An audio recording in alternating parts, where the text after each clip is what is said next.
Say something about piss jugs. Yeah, I'm definitely gonna say something about piss jugs. Piss jugs. Piss jugs! Piss jugs. Piss jugs.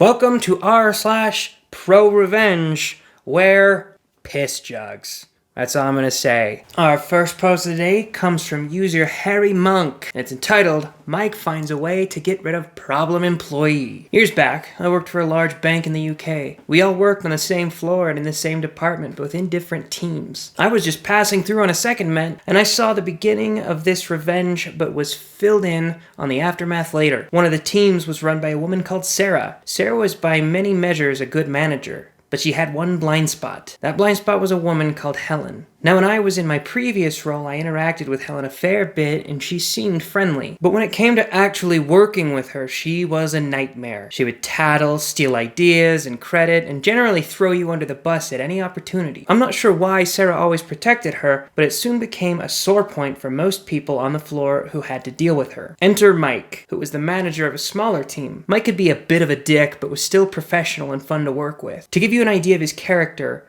I found out I was being made redundant, and even though he wasn't my manager, he heard about it and booked time to help me with my CV and do interview practice. Shortly after, it was announced that Mike's smaller team was being dissolved and the staff either made redundant or moved to other teams. At the time of the cuts, the economy in the UK was in a bad state, and all the banks were looking for efficiencies. He was redeployed and took the vacant manager role under Sarah that Helen had been gunning for. To make matters worse, Helen now reported directly to him. Helen was furious and spent no time in making her discontent known, as she felt she was entitled to the promotion. Unfortunately for her, Mike was wise to her. They'd both joined the company around the same time, and so he knew exactly what she was like. He'd even had her blame him for her mistakes before. Shit, even the projects she'd gotten so much praise for had been the work of one of his staff. So he started the process of documenting her poor work and attitude to manage her out of the business. Sarah, however, would not allow it. Helen was a high performer in her eyes,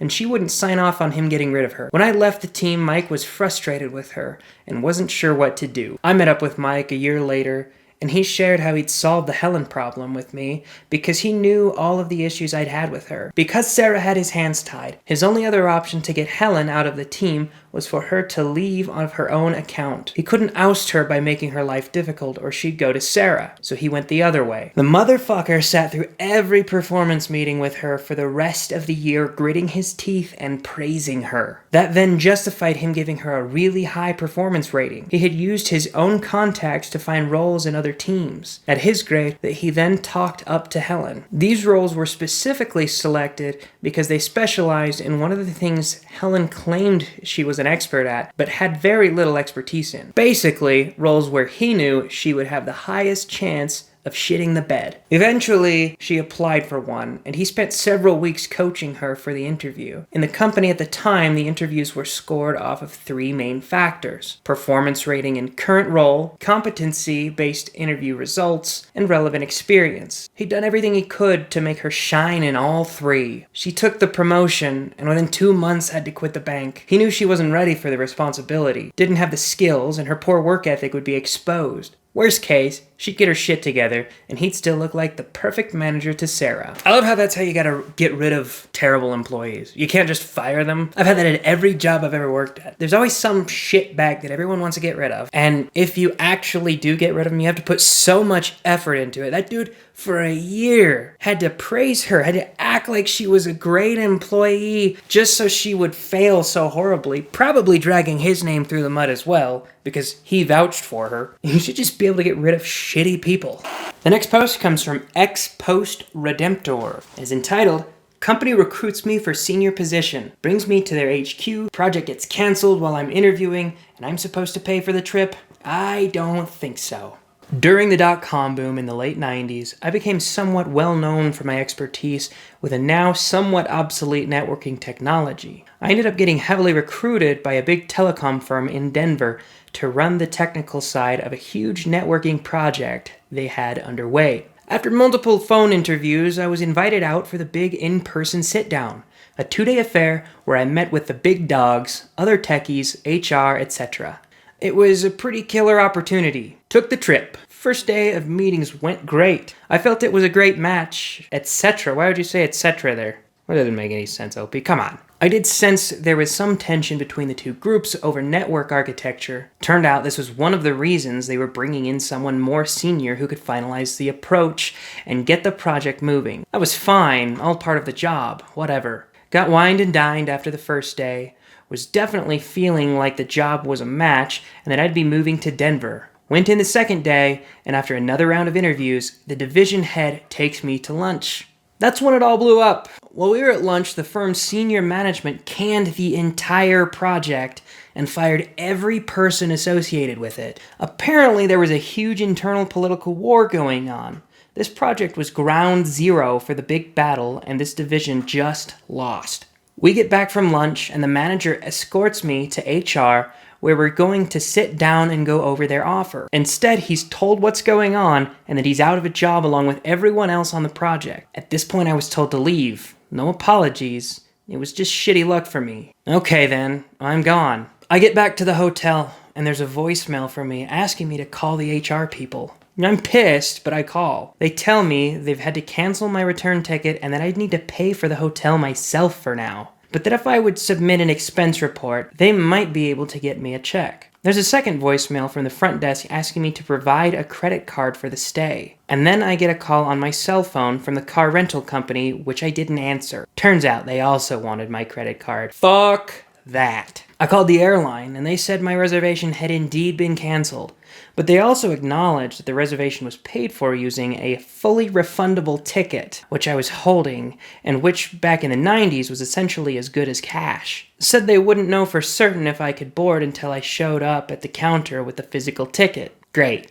Just fucking great. I'm on the hook for several thousand in airfare, nice hotel, and rental car after taking several days of vacation from my job for this interview.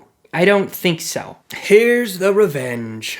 I packed my bags and loaded up the rental car, left the keys in the hotel room door, drove the rental car back to Dallas, stayed overnight in Amarillo, dropped the rental car at the Hertz lot at DFW Airport, took their shuttle to the terminal I'd left my car at, and drove home. Over the next few months, I got several nasty phone calls from their HR and accounting departments demanding I pay them back for the trip, including paying for the $700 drop-off fee for the car. Never answered them, of course. Just let them go to voicemail. Eventually got a demand letter from their legal department. Paid an attorney a nominal fee to send them a demand for compensation / threaten a lawsuit letter. Never heard from the firm again. Side note, the ticket itself was still valid. I ended up selling it to a friend at a big discount, and he was able to use it.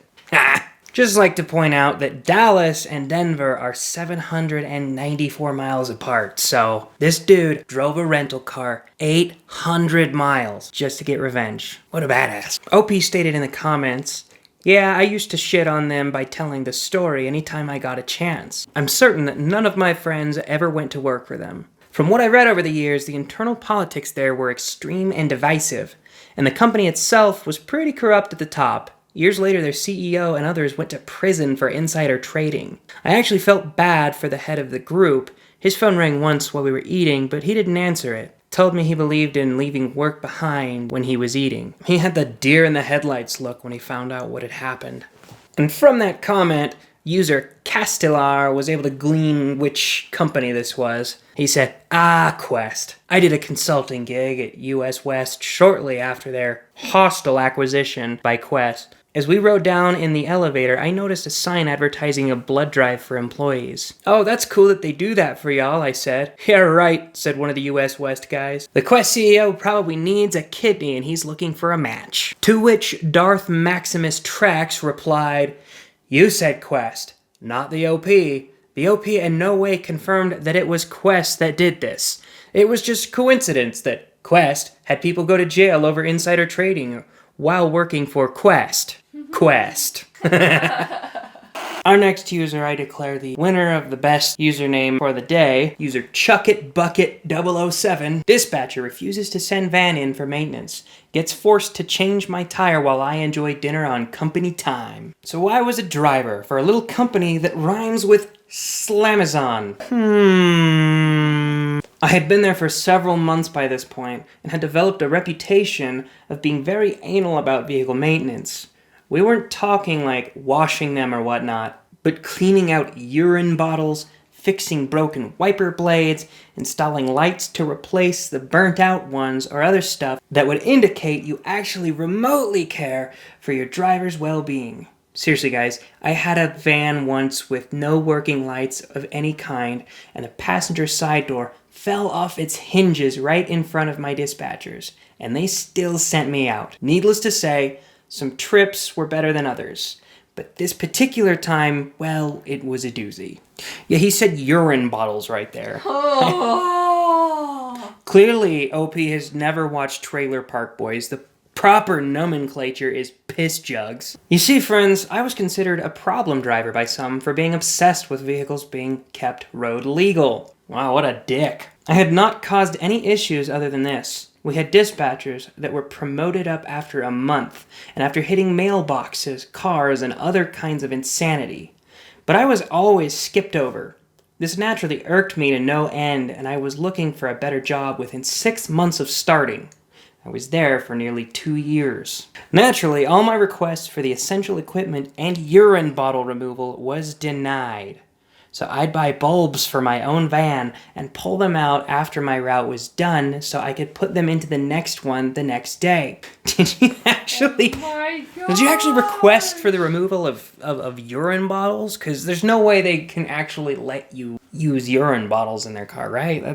I've heard crazy things. Here's your Mountain Dew bottle to piss in. Yeah, are they company issued? Why don't they just give you a catheter? It'd be way easier. And I chucked piss bottles out on the record. Kinda gross, but better than smelling it in the hot Georgia sun in the middle of summer in a van with sometimes working AC. This nonsense continued for the entirety of my time there. Of course.